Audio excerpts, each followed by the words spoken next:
Онгоцны буудлын дээр эзнээ 2 жил хүлээсэн нохойн түүх. Нохой хүний хамгийн сайн анд гэдэг. Тэд ямар ч үед хизээч эзэндээ үнэнч байдаг.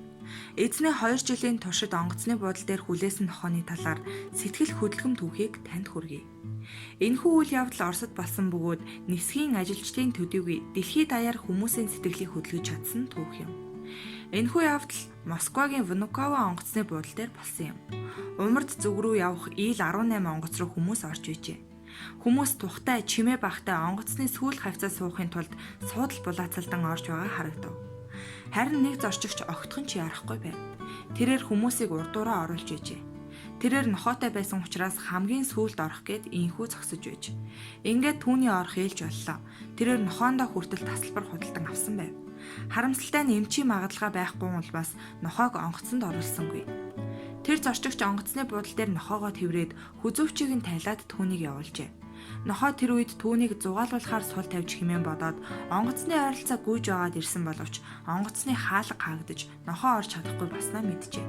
Тэрээр явж буй онгоцны араас нь хамаг чадлаараа л гүйсэн байна. Гэвч онгоц агаарт хөрөн нисэн одов. Хөөхийн нохой ганцаараа нислэгийн талбай дээр үлдэж эзнээ хүлээж эхэлсэн байна. Эхний үедээ тэрээр нисэж буй бүхэл ийл онгоцны араас гүйдэг байв. Энэ үед ил-18 хөлгийн ахлагч Вячеслав Александрович түүнийг олж харжээ.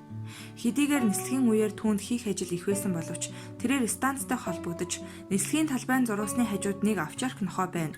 Эзэн нь байвал нохоогоо аваарай хэмээн дамжуулсан байна. Үүнээс хойш тэр нохойг хэд хэдэн удаа харсан боловч нислэгийн ажилчдын нэгнийх нь нохой юм байна хэмээн бодоод өнгөрчээ. Тэрээр онгоцны нислэгийн талбайд амьдарч байсан бөгөөд тэндээс нисэж буй онгоц сайн харагддаг байсан байна.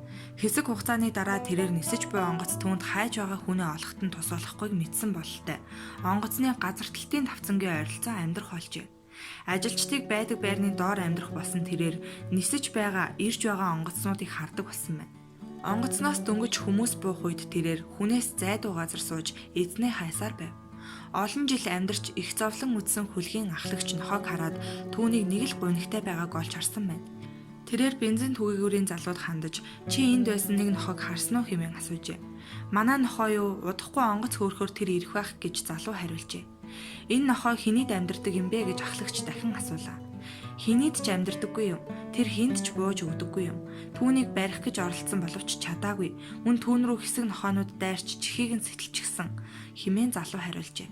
Энэ нохой бороотой, цастай, шуурхтай ямар ч үйлрэл байсан онгоцны буудлаас холддоггүй гин. Түүнийг нисхийн ажилчид өөрийн нохой мэт үзэж хоолж байгаа хэдий ч тэр техникч Володинагаас өөр хэнийг ч өөртөө ойртуулдаггүй байжээ. Гисэн хэдий ч тэр Володиныг дагаж явдаггүй. Учир нь тэр хүлээж буй эзнээ алдчихгүй хэмээн айж байгаа байх. Техникч Володиныг бид онгоцны хажууд байхыг харлаа.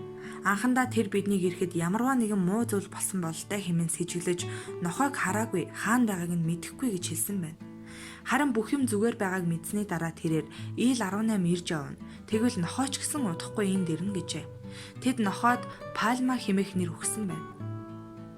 Онгоцыг зогсоход нислэгийн зурусны нөгөө талаас овчарк яарангуйж ирв. Хэрвээ эзэн нь олдвол өөрийнхөө мөнгөөр ч хамаагүй түүнийг эзэнт нь хүргэж өгөхөд бэлэн байна гэж онгоцны ахмад хэлжээ.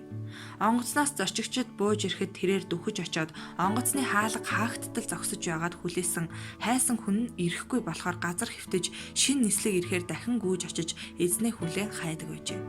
Энэхүү нохооны талаар тэр үеийн сонин сэтгүүлд 2 жил хүлээж байна гэсэн гарчигтайгаар нийтэлдэг байсан байна. Гэвч эзэн нохооныхоо араас эргэж ирээгүй юм. Гэхдээ нохооны эзний сураг гарсан байна. Техникч Володиныг Норильскт байхад нь бичгийн машинаар зогсон нэгэн захиа иржээ. Захинд би 8 сарын өмнө Москвагаас Инисэ рүү Норильскоор дамжин нисэх ёстой байсан. Нохойг таних шинж тэмдэг нь зүүн чихэн сэтэрсэн, мөн зүүн үд нь өвчтэй гэжээ. Энэхүү шинж тэмдгийг хэлсэн учраас захиа бичсэн хүнийг үнэхээр нохооны хуучин эзэн мөн хэмээн ахлагч бодсон байна. Эндээс үзэхэд нохооны зүүн үд өвчтэй байсан учраас түүний эзэнд эмнэлгийн магадлага өгөөгүй болов. 2 жилийн дараа өөрийн хийсэн энэхүү хэрэгийнхээ төлөө найз нөхөд ойр дотныхоо хүмүүсээс айж зовсон нохооны эзэн өөрийнхөө талаар нууцлахыг хүссэн байна.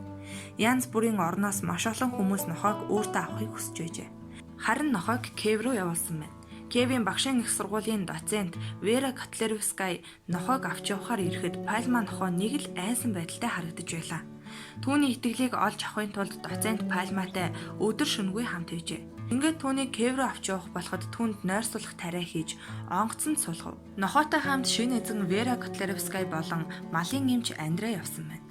Эхэндээ Пальма амьдрах шинэ орчин нөхцөлдөө дасаж чадахгүй л байв. Гэхдээ Верагийн гэр бүлийнхэн нохойг эрхийг мэдэж байсан учраас бүгд бэлтгэл сайтай байсан байна. Нохойг айлгахгүй тулд бүгд чимээгүй ярьж, түүнийг баригдсан мэт сэтгэл төрүүлэхгүй тулд өрөөний хаалгуудыг огт хаадаггүй байв. Тэрээр шинэ орчин нөхцөлдөө баг багаар тасаж эхэлжээ. Нохооны шинэ эзэн Вера өдрийн тэмдэглэлдээ Пальма гэрт унтаж байсан охин дээр очиод эхлээд хацрыг нь долоогоод дараа нь чихнээс нь зөөлөн хазаж байсан гэж хүчжээ. Сүүлд Пальма нь 3 гүлгтэй болсон гэдэг.